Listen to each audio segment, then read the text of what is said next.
In this video, I will show you how to fix the 0x8009002 days error when trying to sign into your Windows 10 or Windows 11 computer. This error usually happens when you use a PIN or password to log in. Sometimes the system cannot complete the request and you get stuck. But do not worry. We will go through a few steps together to fix it. First, we're going to remove the PIN sign-in option. To do this, click on the search icon on your taskbar. In the search box, type Settings. When you see the Settings app appear, click on it to open it. Inside the Settings window, find and click on Accounts. After that, look for Sign-in options. It might take a second to find it, but scroll down if you need to. Under Sign-in options, you will see different ways to sign into your device. Find the PIN option. If you already have a PIN set up, you will see a button that says Remove. Click on Remove.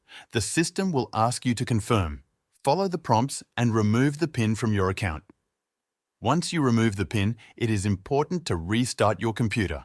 Restarting clears out any temporary errors and lets the changes take effect properly. After the restart, try signing in again with your password. Many times, this alone will fix the problem. If the error still shows up, we will move to the next step. Now, we are going to repair some important system permissions. These permissions help Windows manage your sign-in process.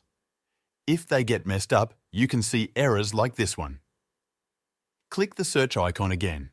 This time, type CMD into the box. You will see Command Prompt show up in the list. Right-click on it and choose Run as Administrator. A pop-up might appear asking if you want to allow this app to make changes. Click Yes. The Command Prompt window will open. Now, you will need to run a command to fix the file permissions. I have placed the command you need in the description of this video. Please copy the entire command carefully. After copying it, go back to the Command Prompt window. Right-click anywhere inside the window and the command will paste automatically. Then, press Enter. The system will process the command. It may take a few seconds. When it finishes, you should see a message saying that it processed the files successfully. After that, close the Command Prompt window.